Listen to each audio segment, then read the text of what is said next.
there's a problem of any kind with the music, or if you have a question, just to put it in the chat box and Risa will interrupt me and let me know. So I'm going to start with a warm-up. You don't have to do it. A lot of you I know choose not to dance, that's fine. But if you're warming up, you know best what your own warm-up routine is. I'm going to put the music on. I'm going to give a suggestion of what you might do, but feel free to do your own warm-up.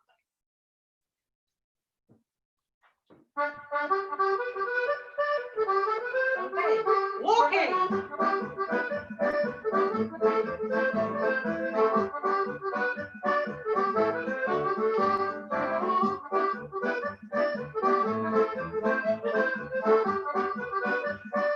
Okay, big steps. Get those arms moving, we're warming up. Good again.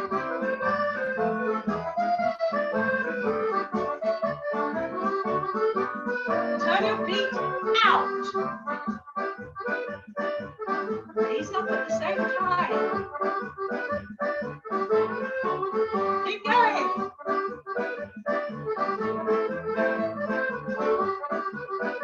Feet in.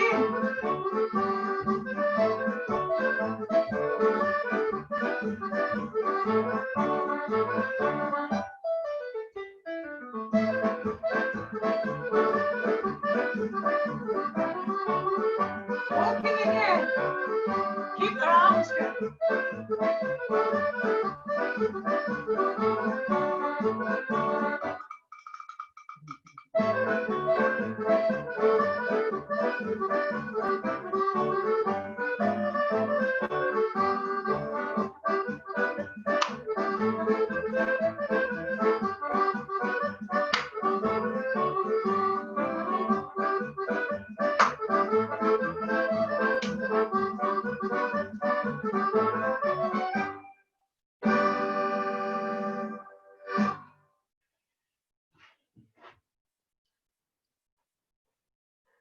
Okay, so last week I believe Ellen did the transition between skip change and pas de basque, or pas de basque and skip change.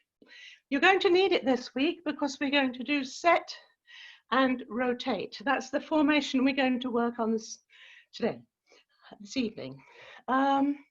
First of all, we're going to work on set and rotate for two couples, but before we do that, I'd like to remind you what Ellen talked about last week, I presume, because I haven't seen it yet, the transition. So if you're doing pas de basque, I'm going to mirror you. It's right, beat, beat, and left, beat, beat, but bringing that jeté in front and hopping. Right, close, right, and left, close, left. Can you just walk it to remind yourselves how it goes? Pas de basque. Right, beat, beat, and left, beat, beat, hop, right, close, right, hop, left, close, left. I would just put 8 bars of music on. Just try it to remind yourself how it goes.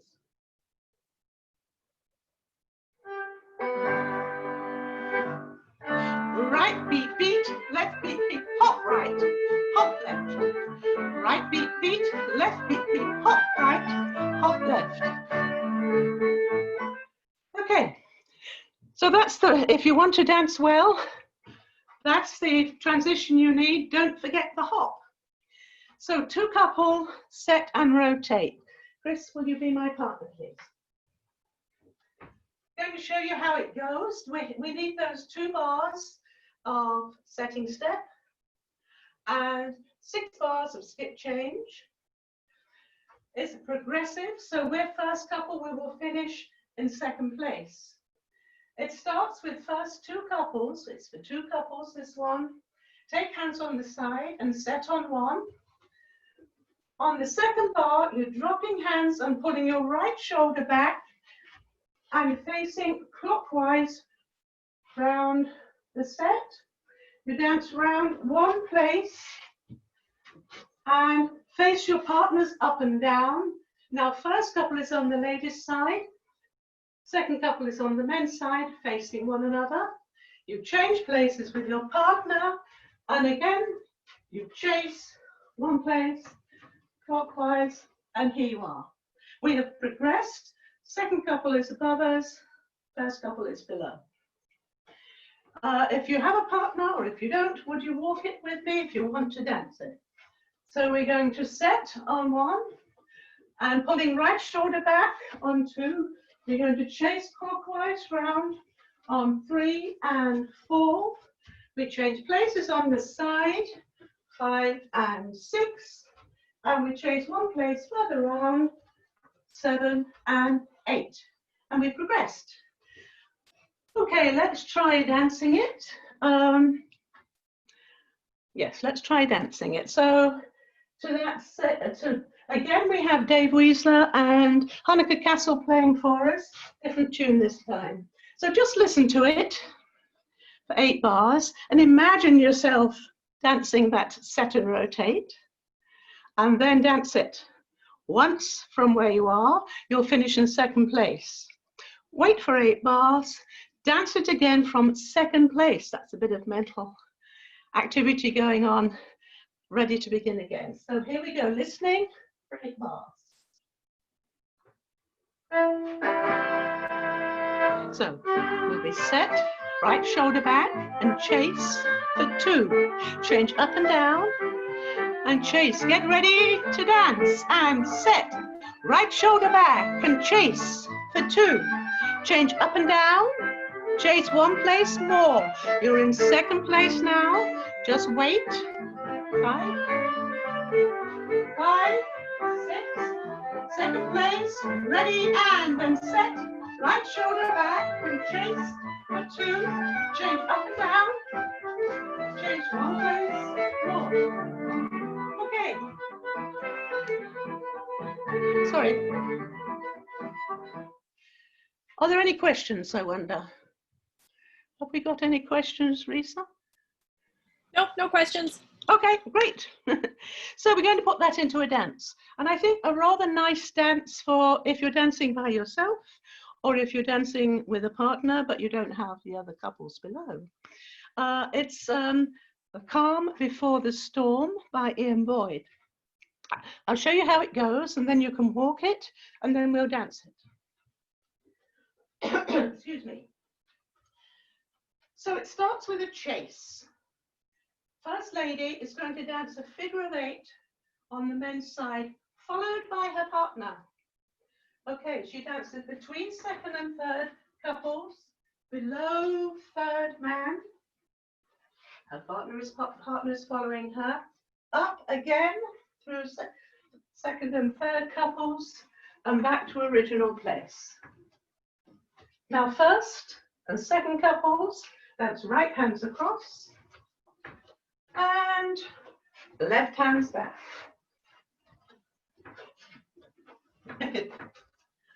Okay, so now the man leads a chase on the lady's side. Same thing, figure of 8, lady following. 1 and 2 and 3 and 4, 5 and 6, and we are in original place again.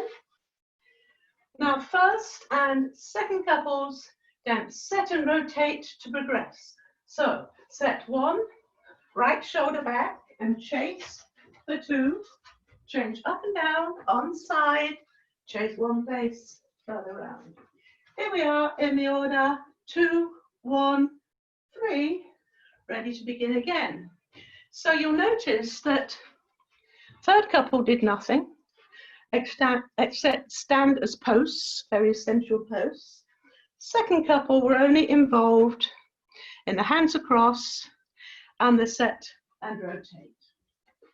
So if you're dancing and would like to try walking it, please join in now. We'll do the whole 32 bars.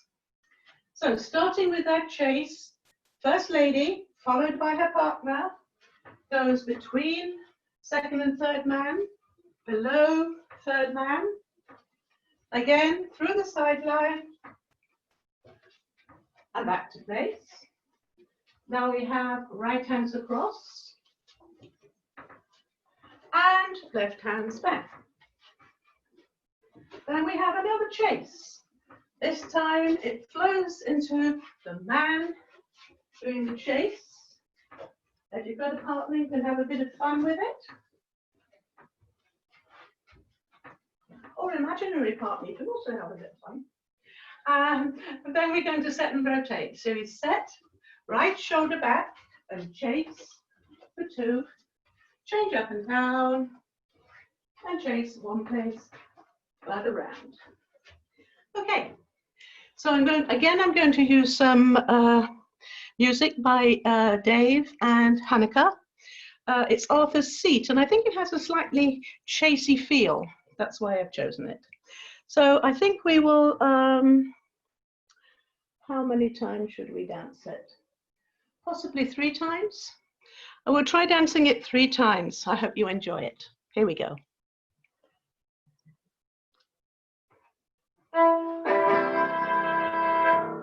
The chase. 2, 3, and 4, 5, 6, and back to place. Right hands across. 1, 2, 3, 4, back. 5 and 6.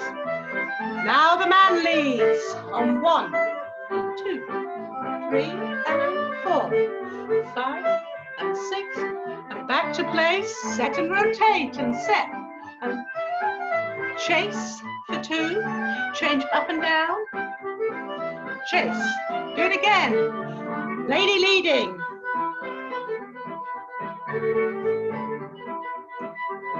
right hands across,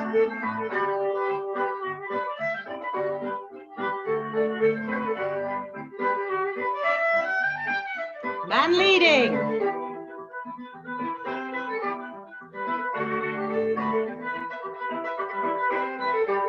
set and rotate, chase, right shoulder back and chase for 2, change up and down, chase one more place, lady leading, last time,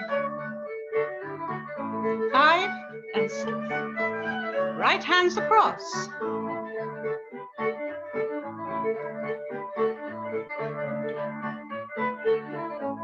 man leading,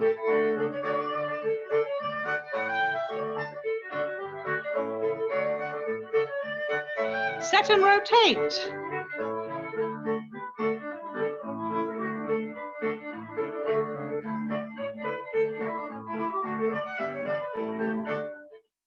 Okay, so if you danced that, I hope you enjoyed it. If you didn't dance it, I hope you were listening to the music and enjoying that. Something very enjoyable. Okay, so now we're going to move on to set and rotate the 3 couples.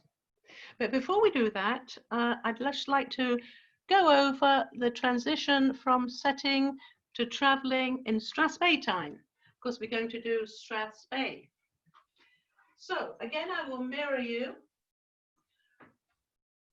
We're going to set to the right, set, close, and close in 3rd rear area behind. Whoops.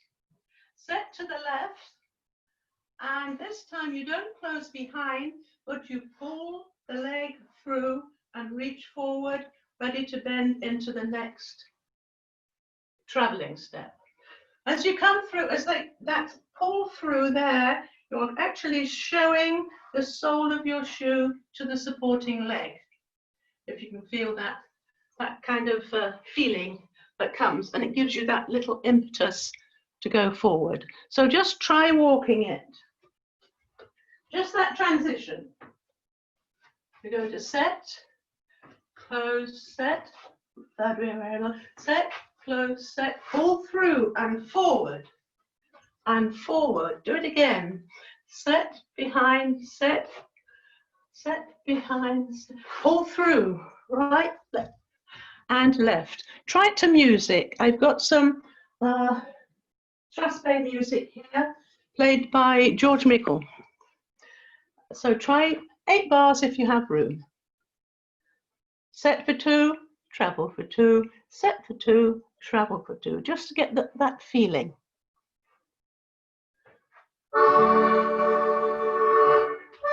Set, 4 pull through and reach.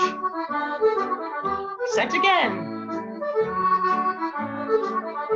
Pull through and reach. Okay, so set and rotate for 3 couples. May I have my partner back, please? We're actually going to walk this from second place. So we will move to second place. Here we are. We're in the order, we have progressed. So we're in the order 2, 1, 3. It's the same formula we had before. We take hands, this time all 3 couples, and we set on 1. We drop hands on 2, pull right shoulder back, and face clockwise. Then we are going to dance clockwise 1/4 of the way round. So that's 3 and 4. Oh, they can't see me, Chris. Right, so what happened? Basically, first couple is on the ladies' side, just as it was with 2 couple. Second couple is on the men's side. Third couple is on the men's side, but the center couple is in the center of the set. Thank you, Chris. Facing, all facing. We all change with the right hand, and we all chase 1/4 of the way further round. And we have now finished in the order 3, 1, 2. That's what the second rotate did. So, going back to where we started, if you would like to walk it, please do so, and imagine yourselves in second place in your 3 couple sets. A lot of imagination needed here. Okay, taking hands on the side. You're going to set on 1, drop hands and pull right shoulder back on 2, chase 1/4 of the way around on 3, meaning that, meaning that we are up and down in the center of the set, okay? Change places up and down on 5 and 6, and 1/4 of the way around on 7 and 8. Okay, let's try dancing that to that Strathspey music. Wait, yes, here we go. Setting. Dropping hands, right shoulder back, and chase. Change up and down. And chase again. Let's try it again. And set. Right shoulder back. Chase. Change up and down. Chase one place further out. Okay. Are there any questions? I don't see any. Great. So we're going to put that into a dance, a Strathspey, and it has not escaped my notice that the human beings are not the only ones actually watching these sessions.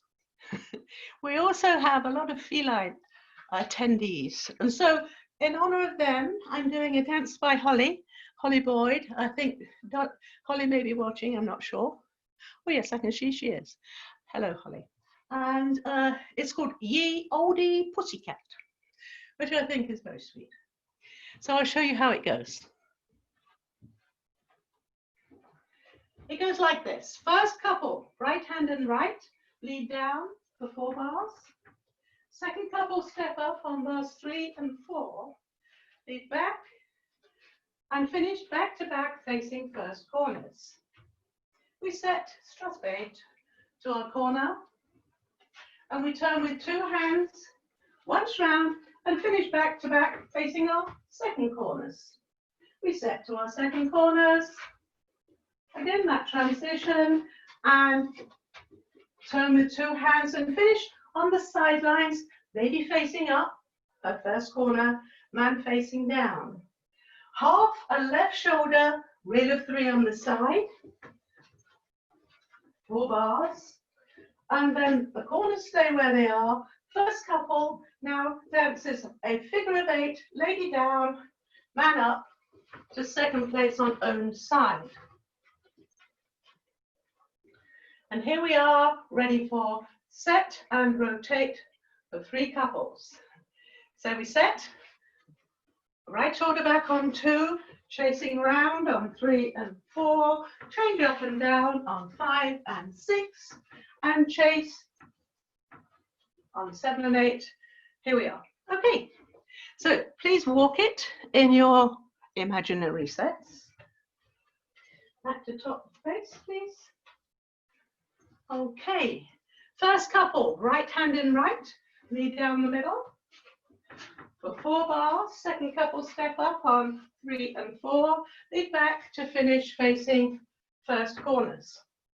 Step to first corner, turn with 2 hands to face second corners, step to second corner, turn with 2 hands to finish on the sidelines, second place opposite side, lady facing up, man facing down, half a left shoulder, 3 of 3 on the side, and half a figure of 8 for first couple only.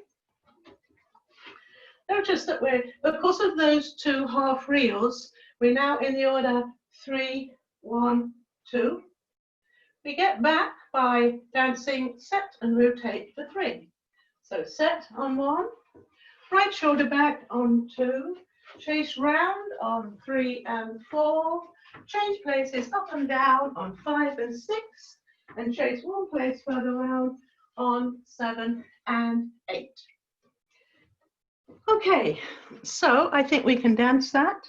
Let me think, how many times shall we do it? Twice, I think, because it is a strathspey. I've chosen, again by George Michael, the Canadi's strathspey. I've chosen it because I think it's quite a sleepy, sedate sort of tune that an oldie pussycat might feel belongs to them. Okay, so I'll remind you how it goes. G oldie pussycat. It's a 32-bar strathspey for 3 couples. First couple lead down the middle and up to face first corner. Second couple having stepped up on bars 3 and 4. Actually, I'll just pause there a moment and tell, if you had watched the video, you'll see they step up on 5 and 6. But Holly was kind enough to send me the instructions because I'd left mine in the States, and she has second couple stepping up on 3 and 4. So I thought I'd just say that. Okay, so we're facing our first corner. Set to first corner, to turn with 2 hands. Set to second corner, turn with 2 hands and finish in second place opposite side. Half a left shoulder reel. Half a figure of 8, lady down, man up. Set and rotate for 3 couples. Twice through.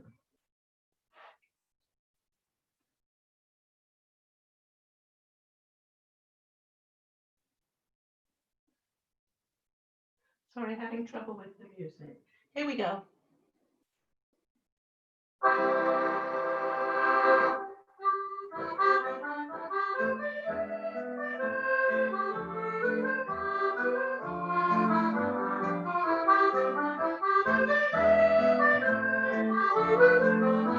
Set to first corner.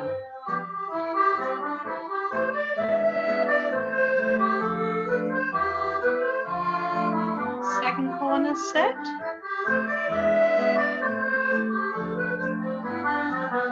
Half a reel.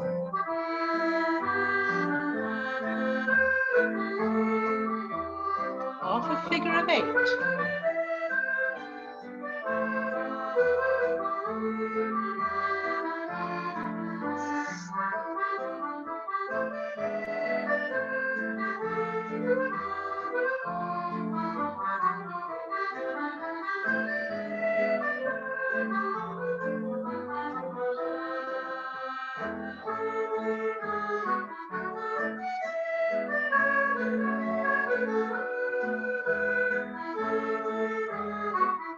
Facing first corner,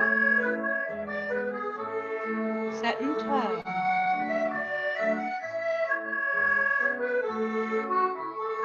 Second corner,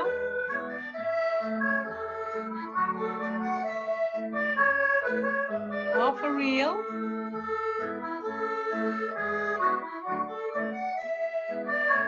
Lady down, man up.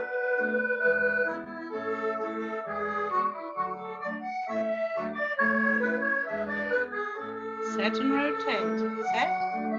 Right shoulder back. Chase.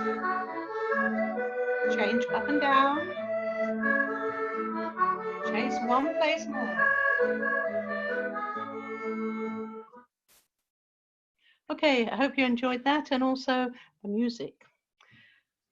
Right, so we're going to end with a quick time. Oh, I'm doing quite well, aren't I? It's only half an hour. We're going to end with a quick time set and rotate for 3 couples. And the first 2 dances were written, the first one was by Ian Boyd in New Zealand.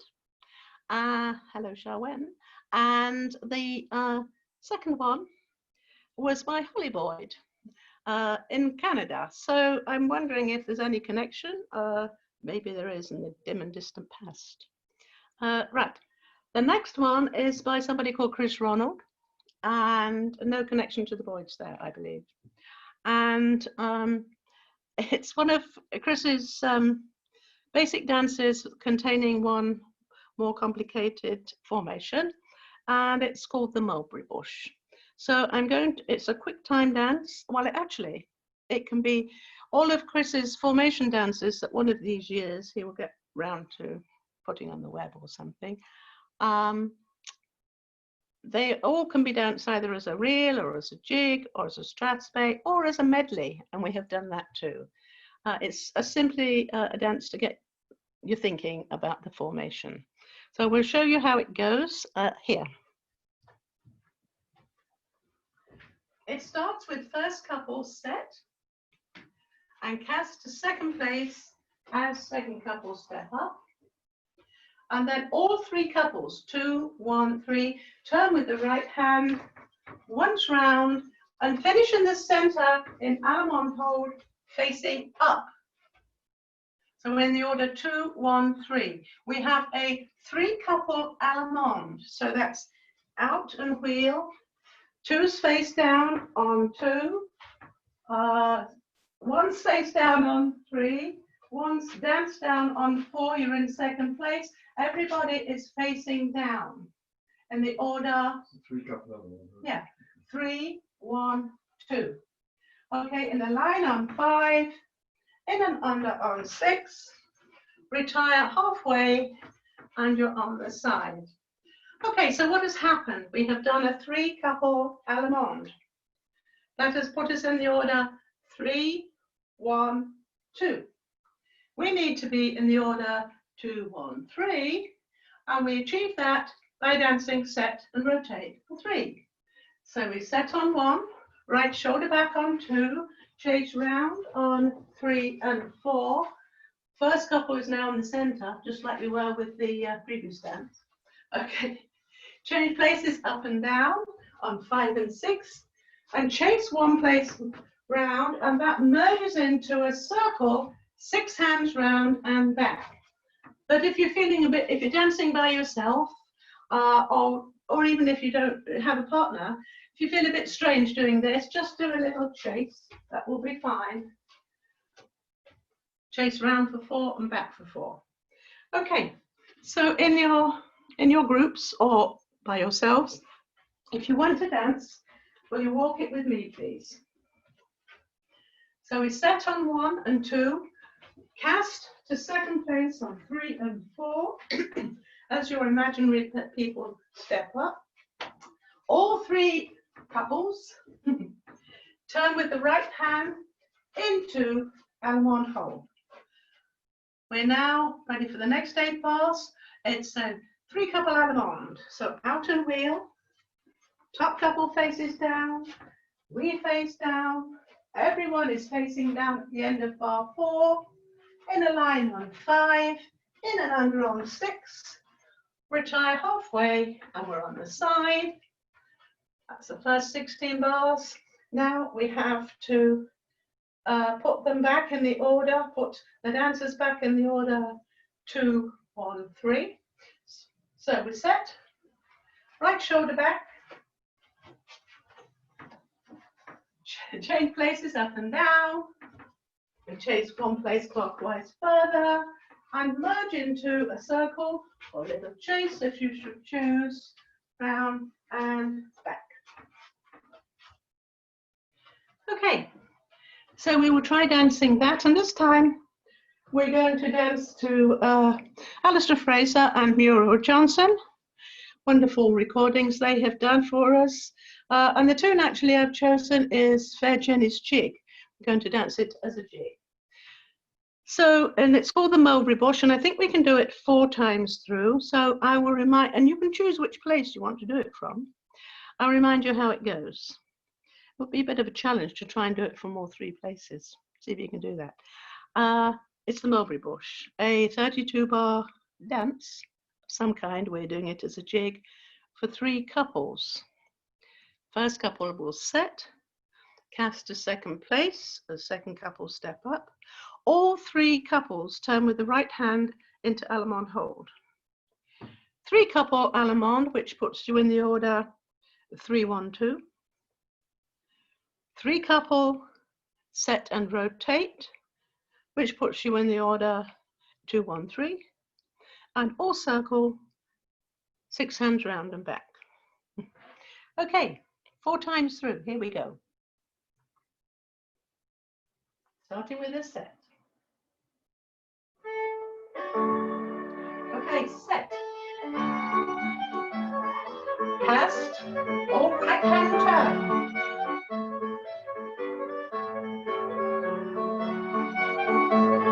Allemande. Now for the set and rotate. And set, right shoulder back, and chase for 2. Change up and down, and chase and circle.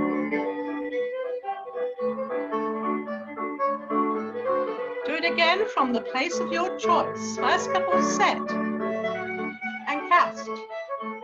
All right hand turn. Allemande hold, Allemande, and 1 and 2 and 3. And a line on 5, in and under on 6, retire, retire. Set and rotate.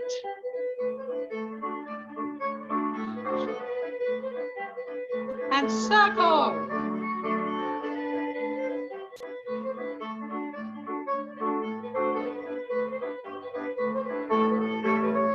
And again, set and cast.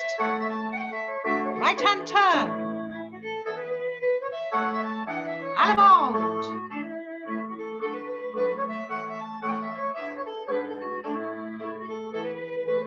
Set and rotate.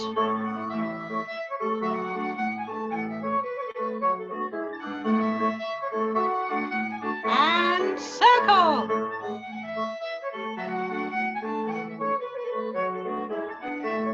One more time. First couple set. Right hand turn.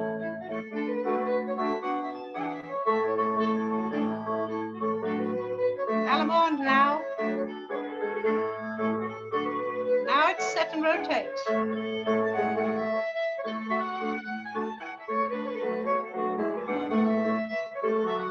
Into the circle or chase.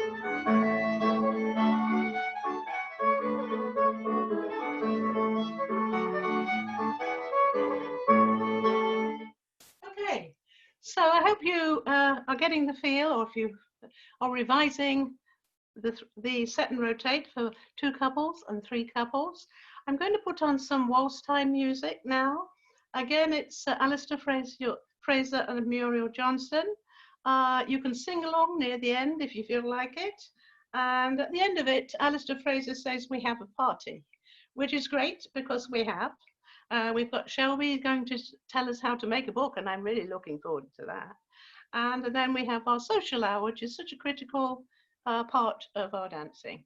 So putting on the waltz music from Alistair and Muriel, and look forward to seeing Shelby and seeing you in the chat room. Here we go. Cool down however you feel suits your body, or just enjoy the music.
get to the singing now.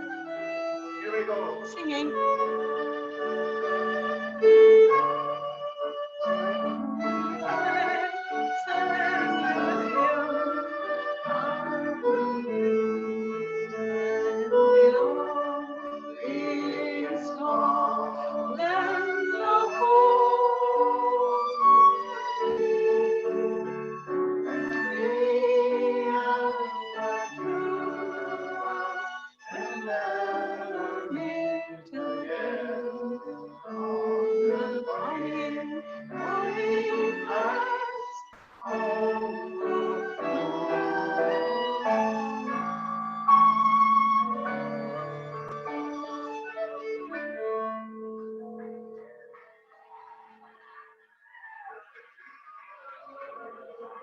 Thanks very much. We've got a party to go to.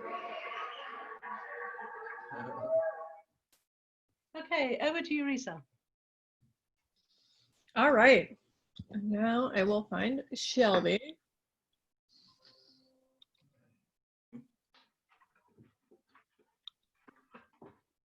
All right, Shelby, it's all you.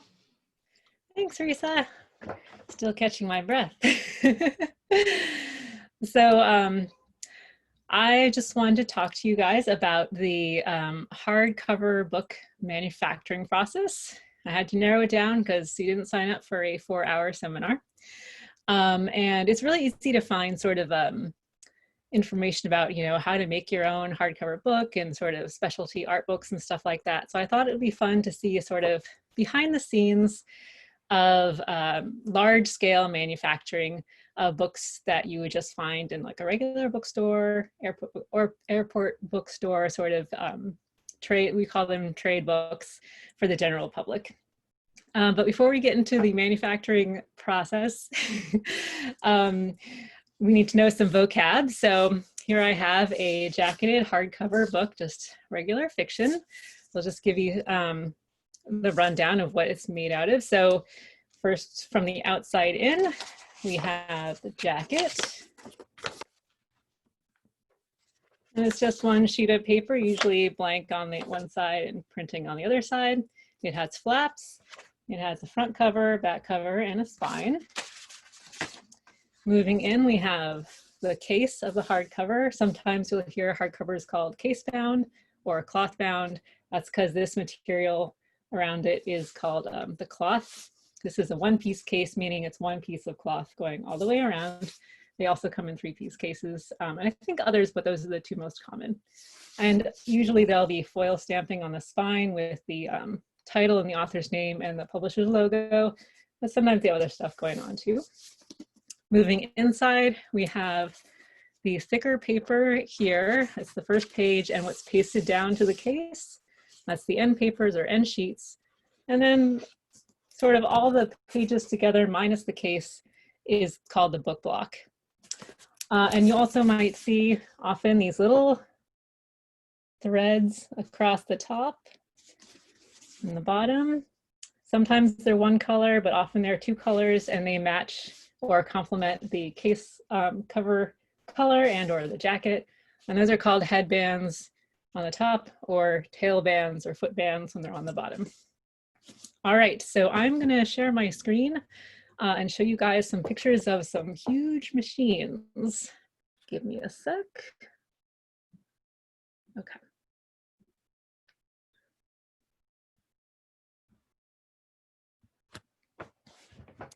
Okay. So I can't see you guys anymore. I just hope you all can see my screen here with my PowerPoint presentation. I apologize in advance for the quality of some of the photos. I took a lot of these from YouTube, screen grabs from YouTube videos, because that's where I could find ones.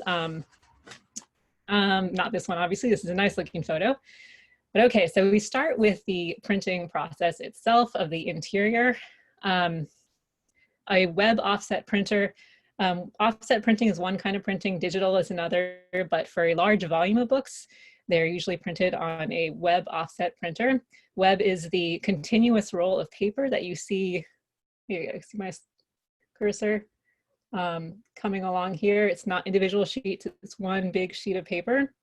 And offset meaning the way that the ink is moved onto the paper. It goes from a plate, which has the text on it, to which gets ink on it. I won't get into too much detail, or again, this will go on for many hours. It goes to an offset cylinder, and then this line here is the paper that it's printing on.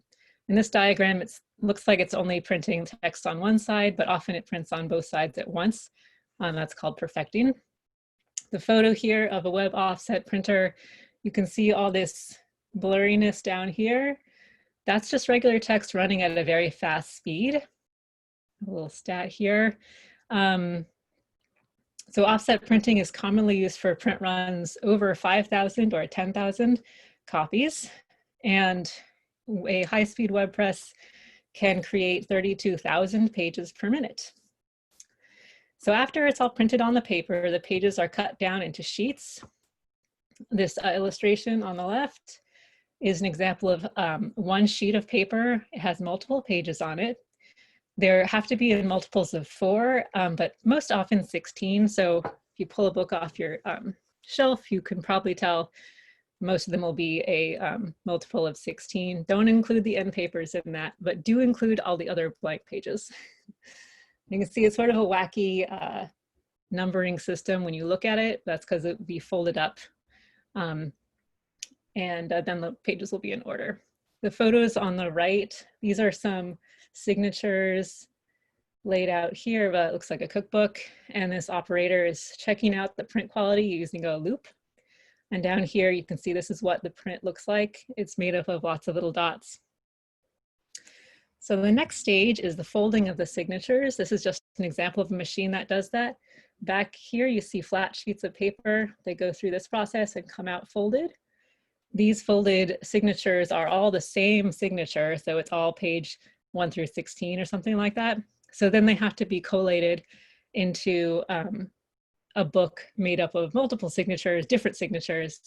So you don't just have page 1 through 16 over and over. And that process is called gathering. And you end up with this unbound stack of signatures, and that's called a F&G for folded and gathered. After this step is the sewing step. A lot of hardcover books are sewn these days still. Sometimes they're only glued, but they're not as hardy that way. Just for fun, over here, this illustration is a early patent illustration for a Smythe book sewing machine. See, it's a treadle sewing machine. Here's the thread up here. On the upper right, this is a partly manual sewing machine. So the operator is pushing these signatures onto here. They're being pulled over here, and then there's the thread unit is up there. And the big red one at the bottom is the latest automatic Smythe sewing machine. And it has the signatures inside moving over to the left, and the thread unit is up there. Once it's sewn together, glue is applied to the spine and a very thin lining goes over the glue. Then in hardcover book manufacturing, the pages have to be trimmed down because, as you can see up here on the left, again, very blurry, sorry, these pages are uneven. So to make them all be smooth and the same length, these giant blades slice down on the top and bottom and the outside edge. It's just another view. It's the giant blade. This machine is called the guillotine. And then we add the headbands. As you can see here, it's just glued on the outside. They once, I think, served some kind of purpose, but right now, headbands applied like this are just decorative. This particular book block, so this is the whole book block together, also includes these ribbons, and they applied some gilt edging to the pages. And you can sort of see at the top this sturdier piece of paper, that's the end papers. So now we're ready to stick the book in a case. We have to make the case first. So cases are made using, here we go. So on the upper left is sort of classic cloth.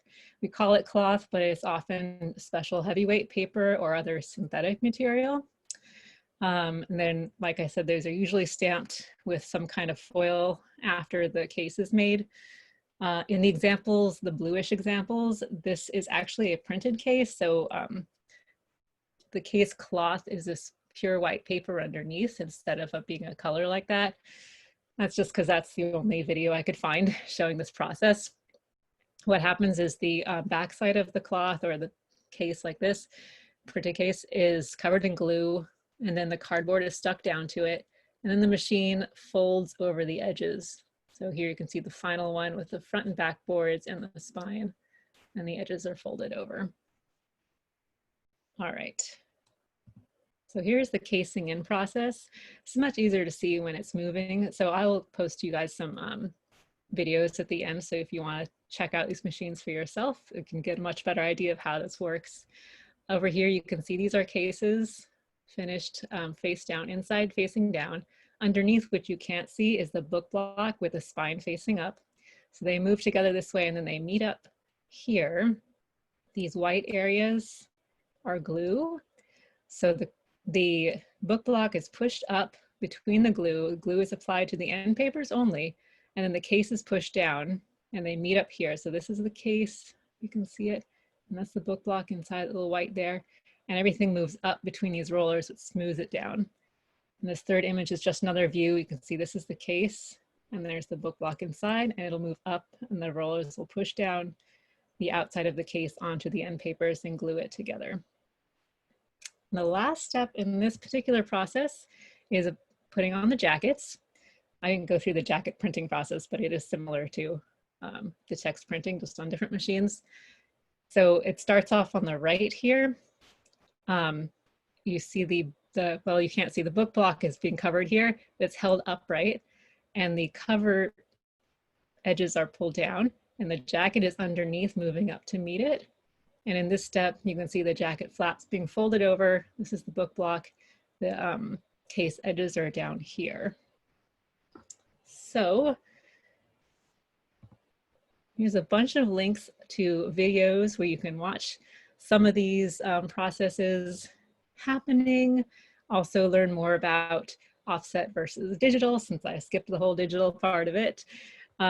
More details if you want to know even more about this, and even a fun video about making paper, which I thought was kind of cool. So I will post these links in the chat.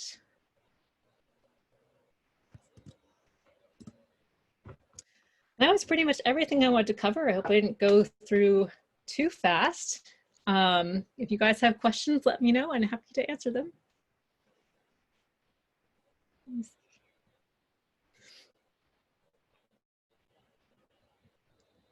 Yes, I have a couple other examples if you're curious. So other things. This is a printed case. It's very common for like textbooks and other professional books. So this is, even though these look different, this is all one piece of paper glued directly onto the case. There's no cloth. This has some fun printed end papers, thematic. And this case is kind of fun because it has no jacket, but they did some nice foil all over. This is called foil too, even though it's just a matte. It's not sparkly and shiny like the rest. And there's another one with fun end papers. I like costume stuff. But look on your shelf and you'll find all kinds of fun stuff there you maybe never noticed before. When you go to the bookstore, I noticed that like some of the ends are not trimmed really, really neat. Do they just do that for decorative purposes? They're like, oh, okay, this book is different. The only thing that I can think of that I've seen as an example of that is like the Lemony Snicket books. Mm-hmm. Maybe they're like ragged on the edges, the pages. That's a great question. And I totally asked about that one of the times I visited a printer because it's called rough edges. Some people call it deckled edges, which is technically incorrect. That's a different paper processing. And it's just purely decorative. And the way they do it is they do it by only trimming the top and bottom and not trimming that outer edge. That's just how the signatures fall. And it's to make it look sort of old fashioned. It's on a lot of like historical fiction and stuff. Actually, Yeah. the book got me. So Shelby, are you involved with this as part of your work at all? Because I know you work for a publisher, or is this the behind the scenes stuff that you don't get involved with? I don't get involved with it anymore. In my first job, I was doing mass market manufacturing. I still worked for a packager who worked for a publisher. I didn't work directly for a printer, but I dealt with the printer directly. Actually, my second job too, I dealt with those printers directly as well. But each publisher is set up a little differently, and the place I work now, I'm in managing editorial, so we have a separate manufacturing department who works directly with the printers. Yeah, but I have gotten to go to a couple of these factories, and it was really interesting, and I had a lot of fun. Yeah, I remember my father bringing home old books from the secondhand bookstore that weren't cut at all on some of the edges. When did they actually start doing that for all the books? I think, you know, you could tell nobody'd ever read them because the pages weren't cut. Yeah, I have no idea when they started cutting them before, but yeah, I guess historically you had to cut open the edges yourself when you got it. Interesting, but yeah, no, Yeah. I don't know when that changed before my time. Do you know anything about how pop-up books are made? Ooh, so interesting. I'm just fascinated by what that process must be because they're so inexpensive, but it seems so elaborate. Yeah, I don't, because children's publishing is really a whole separate ballgame. I only work with adult books, and I have seen a mock-up pop-up book, which was super interesting. I don't know how they engineer it like that. I think a lot of them are printed overseas where it's cheaper. Those are really interesting, but yeah, I don't have any personal experience with them besides that. Let's see. Nicole asked, with a new book, I was always taught to open a bit at a time so as not to break the spine. Is that breaking that glue or something else? Yeah, I think it's just snapping the glue, because there's nothing else in there that would break. And the glue can get brittle when it's older, especially on older books, because I think technology has, you know, increased the sort of hardiness of the materials. So some of the older ones are brittle and they'll sort of fall apart. But if it's sewn, even if the glue gets broken, it should be okay. But some books aren't sewn, and you can break the glue and the pages will just fall out.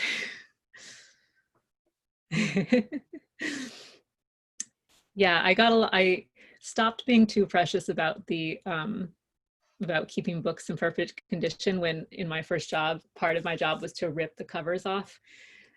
It's a long story, but you just had to rip these covers off the mass market paperbacks.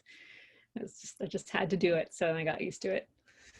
But yeah, some people are very precious about keeping their books pristine. I understand.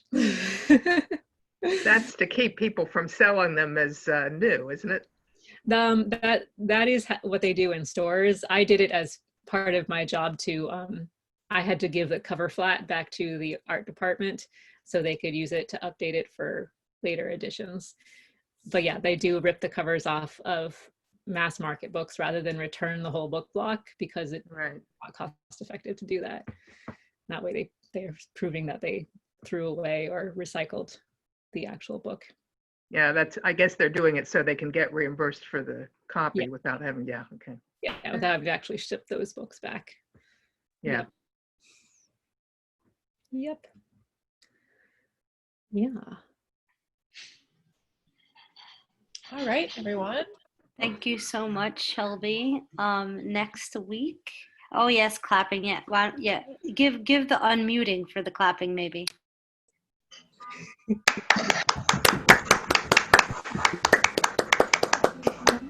I think Zoom's becoming a lot better at handling some different sounds from everybody. If you guys were unmuting with the speaking, it didn't cut down that much. It was actually quite nice.